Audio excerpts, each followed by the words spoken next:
Guys, hot take, but Chuck was always right. You know, he doesn't deserve the hate that he gets, and I think we all owe him an apology.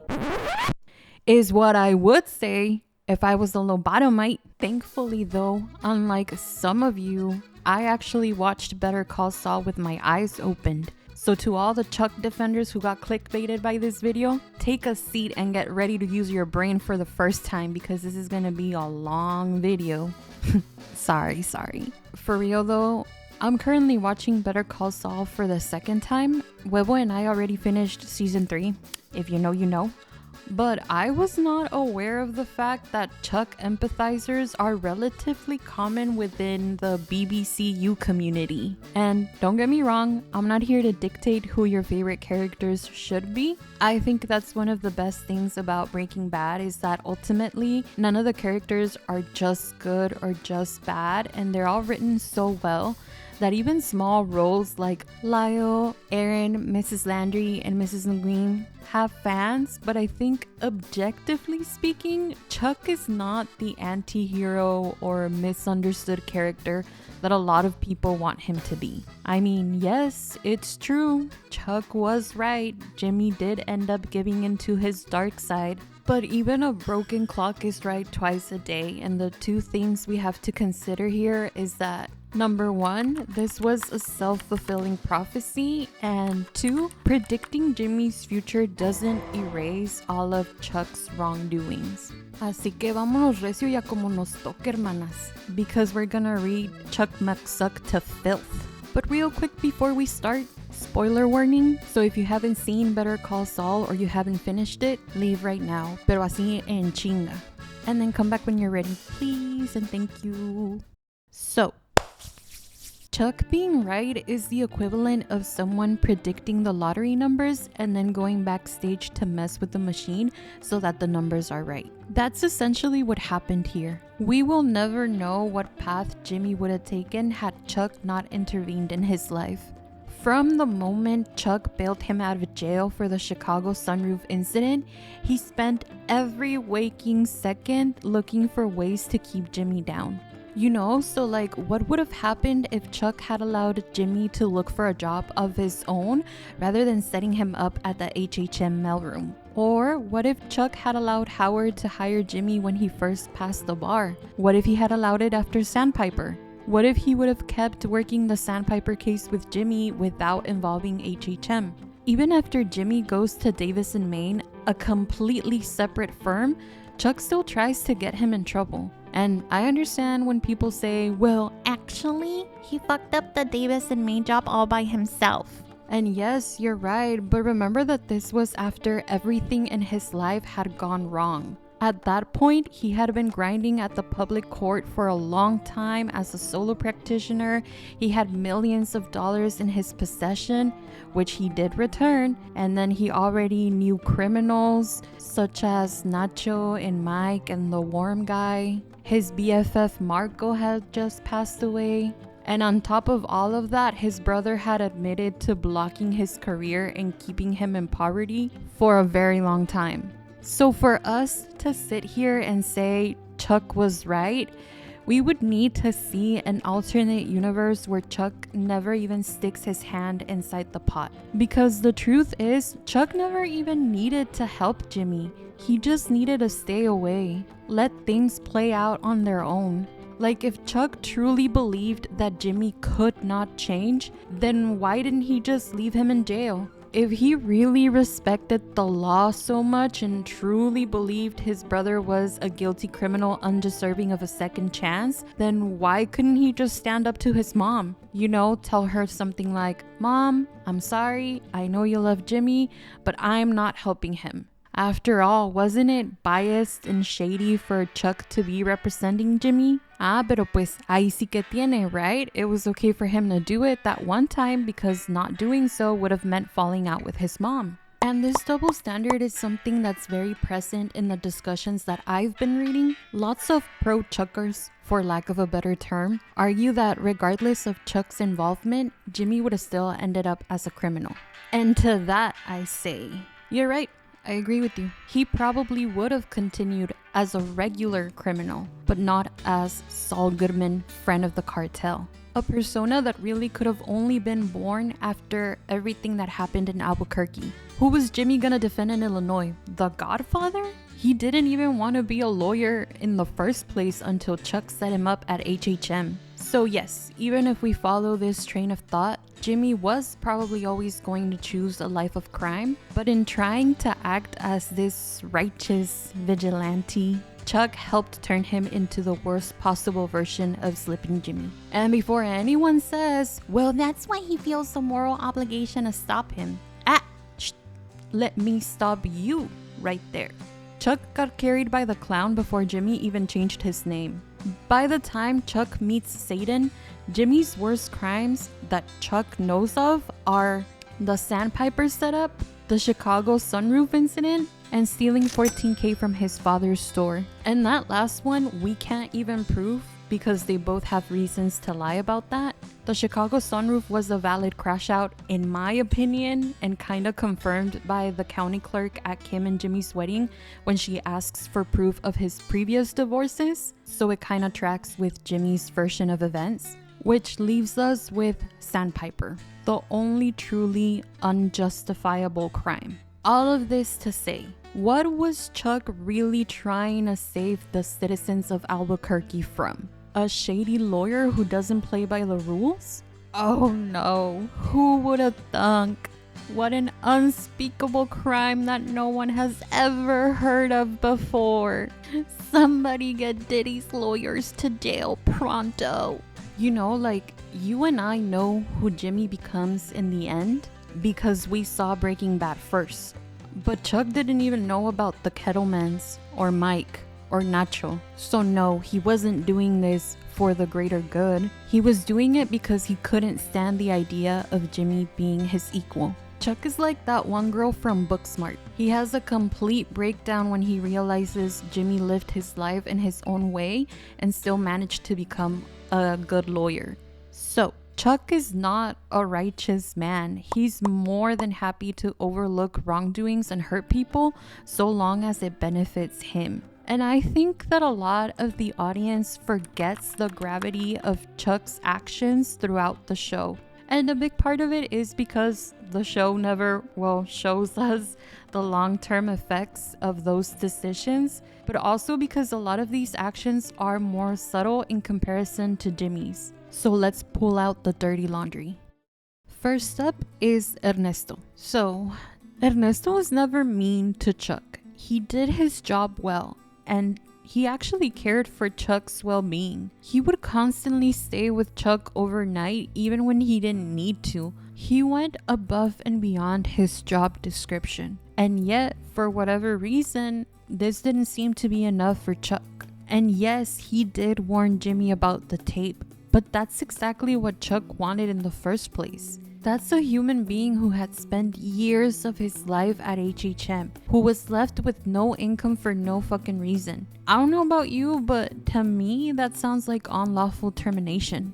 The only reason Chuck got away with it was because Ernesto didn't sue. Also, even before this incident, when Ernesto was first assigned to deliver the groceries, Chuck would constantly make faces at him and say things like, I guess that'll have to do, or he's adequate. And it's like, either he's doing a good job or he's not. You don't need to be an asshole about it. You don't like the way that he works?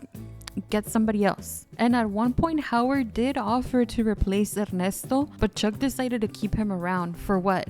Just to keep treating him poorly? Keep complaining about him? It's almost as if being friendly with Jimmy got you on Chuck's naughty list. And that's low-key discrimination.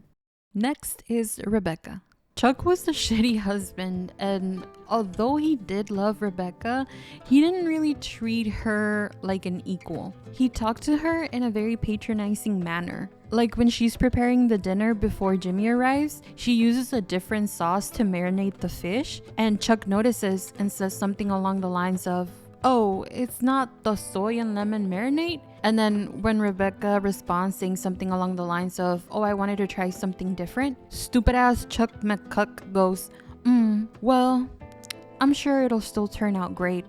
Excuse me? If my husband did that to me, le reviento el pinche hocico con tremenda cachetada. Ni que fuera Hell's Kitchen pa' que me estés opinando, pendejo. But anyways, he also is way more interested in his wife's lazy coworker than her own work. He keeps bringing the coworker up, egging Rebecca to report her to the conductor, even though it's clear Rebecca doesn't really want to. And whether Chuck was right or not, at the end of the day, I'm sure it made Rebecca feel invalidated and annoyed. And although we don't know why they divorced, it is heavily implied that Rebecca was the one to actually make the choice.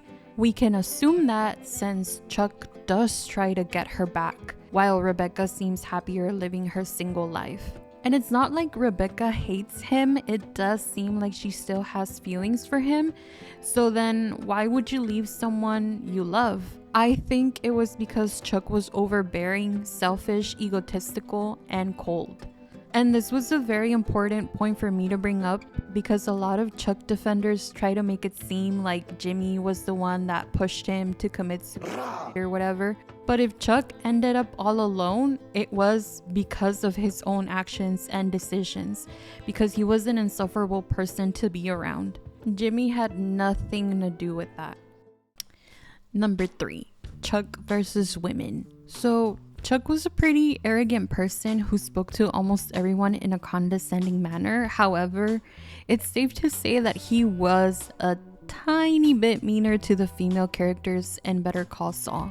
He talks to them as if he was smarter than them, as in the way adults talk to toddlers, and often dismiss their opinions even though they're all professionals in their respective fields. For example, he constantly questions and undermines Dr. Cruz as if she hadn't spent years in medical school. And while a lot of this stems from him not wanting to be committed, I do believe that if it had been a male doctor, he wouldn't have been so confrontational. Secondly, we have Paige. We don't see a whole lot of interactions between the two on screen, but it's safe to assume that in universe, they would have been acquainted with each other. And yet, when Paige tells him that it's actually 1261, not 1216, he raises his voice at her and says, "You're muddying the waters." It's not just the fact that he dismisses her statement, it's that he feels entitled enough to raise his voice at her even though she's his client, which is something that he doesn't do to Kevin. Kim is the only female character that gets a more polite treatment from him, but only because he pities her. He sees Kim as nothing more than a naive woman who's the victim of her love for Jimmy.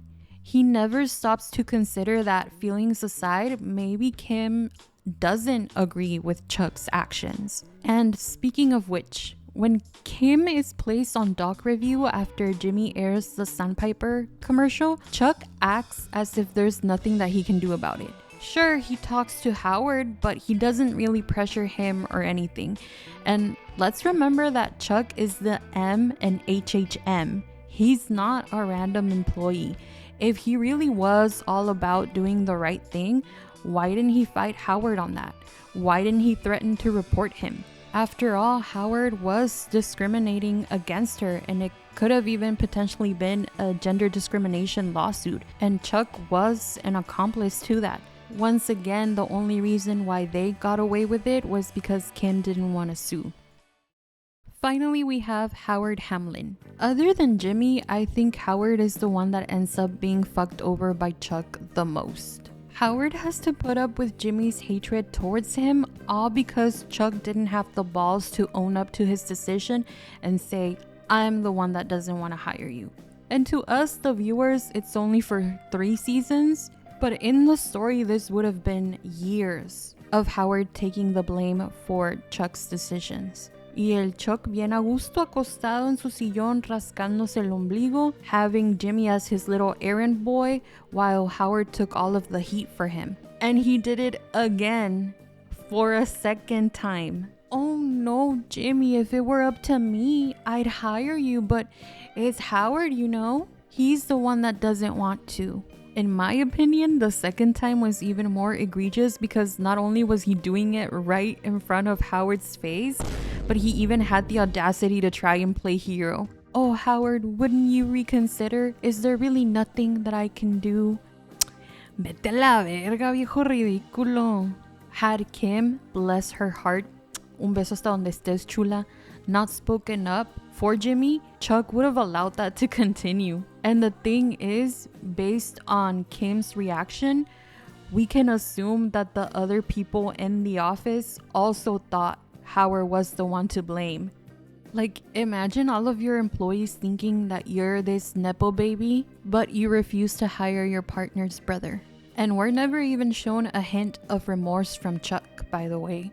Howard was always the one left to clean the mess at HHM every single time Chuck had a temper tantrum. Talk about a chimp with a machine gun. Like, imagine using your status as a partner of a respected law firm just to carry out a vendetta against your brother. Let's remember that Howard was the one to try and reach a solution after Mesa Verde. He's the one paying for Ernesto to take care of Chuck after he had his fallout with Jimmy. He's the one picking up the calls late at night every time Chuck has a breakdown, even though he has his own personal problems at home with his wife. He's the one that's in the office trying to build back HHM's reputation while simultaneously babysitting Chuck. Putting money and staff on helping Chuck build his case against Jimmy, nomás pa cumplirle el capricho al pinche viejo berrinchudo. All for him to turn around and burn down the company when Howard didn't want to play along anymore. And mind you, let's remember that Chuck McHypocrite didn't want to sell his shares as Jimmy had suggested before because, quote, the firm would go bankrupt and lots of people would lose their job. But the moment the word retirement left Howard's mouth, ahí sí, el Chuck se pasó a toda esa gente por la cola. He really said, let them eat cake. Primero mis dientes y luego mis parientes. That doesn't sound like a righteous person to me. That's not an anti-hero. That's a straight up villain. And listen, I know I've been way too harsh on Chuck, but it's just that as an older sister myself, I find him to be a very frustrating character, which is why I decided to bring an expert on the younger sibling field to give you a more objective opinion on the matter. Please put your hands together for Whipple. Hola, soy Huevo. As Chorizo mentioned, I am a qualified younger sibling. I can tell you with complete confidence that Chuck is not a good person. I think Chuck defenders will purposefully overlook his egregious acts just to be contrarians. I don't see how else anyone could defend his actions. I'm only going to focus on two important aspects of the show without having to reiterate everything that was mentioned in the previous segments. Upon first glance, the letter seems to be like it's a heartfelt message from Chuck to Jimmy. It was clear that the letter was written when Jimmy was still working in the mailroom. I thought it was out of character for Chuck since he's hated his brother for such a long time. I even thought that Kim might have fabricated her own letter. However, I did do some digging online and found a Reddit thread that makes the most sense. Complete Benefit explains that when Chuck wrote this letter, it was meant to be seen as an older brother guiding his troublesome younger brother. Chuck, at the time of writing the letter, could oversee everything that his younger brother was doing by keeping him in the mailroom and letting him make just enough money to get by. Even though Jimmy doesn't express any significant emotion after reading the letter, he's already been disillusioned by Chuck before reading that letter. This letter cements the idea that Chuck never truly believed Jimmy was capable of change. All Chuck ever wanted to do was to control his brother. I mean, Chuck always saw Jimmy as like what was it? A baboon with a bazooka? No, a gorilla with a Gatling gun? When I first watched this scene, I honestly had second thoughts about Chuck, but after turning on my brain for like 2 seconds, I realized why Jimmy chose this point in his life. I know that you already know how this hypothetical question works, but I'm only going to explain it anyway because I don't want to give Chuck defenders any wiggle room. The question boils down to, if you could go back in time and change one thing in your life, what would it be? Presumably, the person traveling back in time would be armed with current knowledge of their timeline, hence the reason why they would go back in the first place. In the show, the scene concludes with a heavy-handed way of telling the viewer this is where Jimmy would go back to. But it never really explains why he would go back to that point. What Chuck defenders will argue is that Jimmy would have given his brother another chance and listened to him for a change. However, that's not the case at all. Near the end of the series, Jimmy asks both Walter and Mike where they would go back to. Mike chooses the day that he took his first bribe, and Walter chose the day that he sold his shares of gray matter. These answers are significant because they were pivotal points in these characters' respective lives. Jimmy's first answer was investing with Warren Buffett, later changing it to the day that he took his first fall that really injured him. Again, I hope it doesn't need to be said, but people can change their answers, especially if they've given it more thought. What Jimmy ultimately decides on is the day that he first delivered his brother's groceries. He chose this point in his life because he now knows what his brother's intentions are. This is the pivotal point that forged Jimmy's path to Saul Goodman. Chuck defenders argue otherwise, claiming that Chuck was only trying to reach out to his brother by giving him advice about his clients. I would come to the same conclusion if I was watching the show with my eyes closed. I'm not gonna break down the scene line by line, but I just want to cover the meat and potatoes. Chuck's choice of words in this scene are incredibly deceptive. They are meant to coax Jimmy back into the mailroom. One part that stood out to me was when Jimmy tells his brother that he was almost hit by a semi. Chuck doesn't even express any words of concern or say something like, "Damn, at least you're okay." He is, however, very happy to hear that Financial Times will be carried at his favorite newsstand. Another thing that stood out to me was when Chuck says that if Jimmy isn't happy with his path, he can always change it. Jimmy then answers, "When have you ever changed your path?" I know it seems like deflection, but this signifies that Jimmy knows that he's unhappy. His unwillingness to change and reflect makes him a worse person. Finally, the conversation concludes with Chuck saying, "We always end up having the same conversation, don't we?" With the power of hindsight, Jimmy now understands that Chuck is the one that's never going to change. Nothing he can say or do will ever fill that void. I don't know how differently this scene would play out, but I imagine that Jimmy would distance himself from his brother. So Chuck defenders, feel free to come to our side anytime that you'd like. It's better to learn from your mistakes than to revel in them.